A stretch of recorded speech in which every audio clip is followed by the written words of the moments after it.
Sa një parti politike për bashkëpunim, duke e përqeshur një parti tjetër. Me ata s'na ka shku, me neve, edhe pse isha një farë mënyre për shkak që kanë qenë bashkëqeverisje, pas ka qenë gabim se mundu me shku përsëri me qeverisë bashkë. Jo, për shkak që e ka përjetuar LDK-ja çka është në qeverisë me zotin Kurti. E ka përjetuar LDK-ja që ministrat e sajna kanë marrë udhëzime që as në konferenca mos dalin për të prezantuar projekte caktuar pa pas agjent lirë kryeministri Kurti.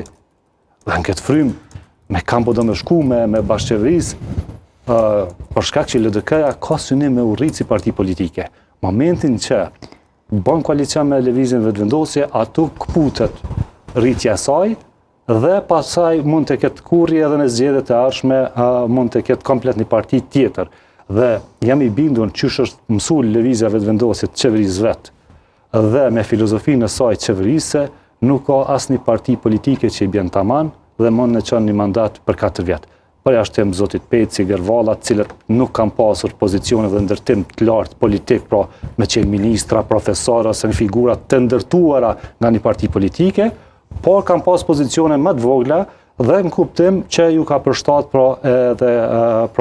për një pozicioni për herë të parë për të qenë ministër, sigurisht disa i përbinë edhe disa probleme të tjera politike ose disa veprime të caktuara politike, dhe në këtë kuptim mbase ka funksionuar. Ndryshe për një parti që synon rritje dhe me traditë si që është Lidhja Demokratike e Kosovës, vështirë për të pra një qeverisje të suksesshme dhe një qeverisje madje pa ashtu edhe me ata numra 6 muaj deri në vit do të mund të. Qartë. Bajraktari e futi Kurti kështu në kurth partitë e kaluara opozitare, sidomos Lidhjen Demokratike të Kosovës. Kështu ka një tentim për të paraqitur si bllokuese, e shihni si të tillë? Absolutisht, në bindjen time, njëra prej synimeve kryesore ka qenë pikërisht kjo. Edhe thellë në pikpamjen time, para se gjithashtu edhe Kurti dhe subjekti i tij politik i shohin si alternativë zgjedhjet, por vetëm se dëshirojnë që në zgjedhje të shkojnë me një fajtor kujdestar i cili nuk dëshiron të bashkëqeverisë me subjektin politik vetëvendosja, në mënyrë që pastaj natyrisht që me u targetu, me u bën si tabelë qitje, sepse pikërisht ky ose ai subjekt politik është fajtori pse vendi po shkon në zgjedhje. Po ashtu mos harrojmë faktin se jo pak madje kanë caktu ose kanë theksu që një pjesë jo e vogël e elektoratit të LDK-s kur janë pyet se cila do të ishte varianti i dytë pas subjektit të tyre, një pjesë bukën e madhe kanë preferuar lëvizjen vetëvendosje dhe pikërisht mendoj që ky është njëra prej targeteve të cilin zoti Kurti e sheh në horizont në drejtim të asaj që madje kur sheh edhe letrën, domethënë është pikërisht ky drejtimi. Shprehtohet mundësia mbase një të tillë që në ditët e vazhdim do të mund ta shohim edhe që t'i drejtohet subjektit tjetër politik. Hajde se me LDK nuk na shkoi, domethënë ju keni bën me LDK, pse mos përpiqemi ta bëjmë edhe ne t'i drejtohet edhe Partisë Demokratike të Kosovës. Se përjashtoj si mundësi, mbetet të shihet kush po dëmtohet Kosova. Natyrisht, a duhet që Krasniqi të jetë pjesë e kësaj nisme të abdikut? Nismë ta quajmë kështu.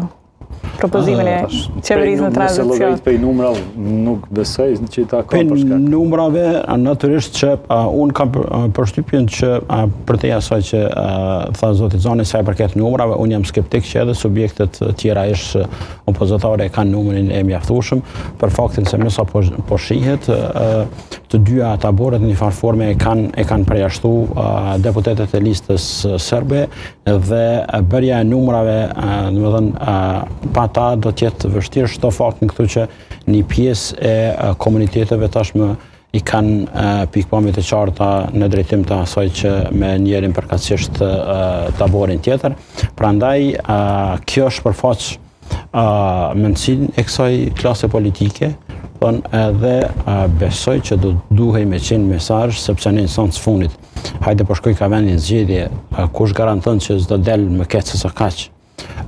hajde edhe... Kush garanton që ka rezultate ndryshe Bajraktari? Po pra, pastaj... Dhe përballemi prapë me një situatë të njëjtë. Pastaj çështja e presidentës së vendit pas një periudhe të shkurtër kohore. Kushtetuta dhe gjykata kushtetuese në gjykimet e saj e ka normuar si të domosdoshme prezencën e së paku 80 deputetëve në sallë. A do të më ushtru pyetja, a kjo klasë politike, nuk arrin një person të vetëm me gjithë në gjithë këtë vend që s'mundet me Bajraktari, një pyetje, se siguru? pastaj harroj e përmendët çështjen e presidentës. Nëse nuk ka konstituim të kuvendit pajtuan në partitë që shkojnë zgjedhje, ai vazhdon Osmanit edhe një kohë kështu, a ka Jo, këto ai vazhdon mandati? E para Edhe një periudhë deri sot. E para pa konstituim të kuvendit. Edhe kushtetuta, edhe gjykimi i gjykatës kushtetuese në pikën 126, edhe gjykimi i gjykatës kushtetuese i vitit 2014, ka thënë që nuk ka dispozit kushtetuese që mos zgjedhja e kryetarit të kuvendit çon vendin në zgjedhje. Prandaj pa konstituim të kuvendit, pa zgjedhjen e kryetarit dhe të anëtarëve të kryesisë, vetëm ashtu do të E kur konsiderohet. zgjedhet kryetari i kuvendit, pastaj çaj kryetari i kuvendit bëhet ushtrues detyre i presidentit. Në rast se i kalon mandati presidentit dhe nuk ka president të ri, atëherë ai me automatizëm sipas sistemit tonë kalon në pozicionin e ushtruesit të detyrës presidentit për një periudhë të caktuar derisa të zgjedhet presidenti i ri. Cani, si duhet të thotë krasniqe propozimit, çfarë përgjigje duhet t'i jap Abdi Gjikut për këtë propozim? Shiko, Ai tha se do ta diskutojnë nesër në kryeси. Mund të jetë një alternativë tjetër, tash nga aspekti i renditjes së partive ish opozitare, i takon realisht Partisë Demokratike të Kosovës, për të dhënë ide, por fillimisht duhet konsumuar mundësia Me sa vërejta kuptova, propozimi i Abdi Gjikut nuk që ke përjashtuar edhe ndaj BV-s. Po, prandaj, pa i shterë këtë mundësi, unë nuk e di pse me kalu deri te ai hapi tjetër. Për shkak që nëse ti vetë se po do me bë marrëveshje politike, edhe me lëvizjen vetëvendosje, atëherë shka bën pa PDK-n, pa aleancën dhe parti tjera. Numrat të bëhen mjaftueshëm nëse ki guxim politik.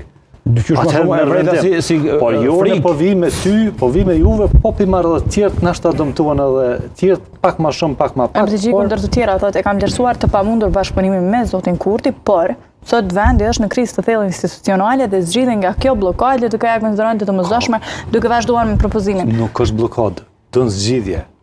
Blokadë është kur s'ki bazë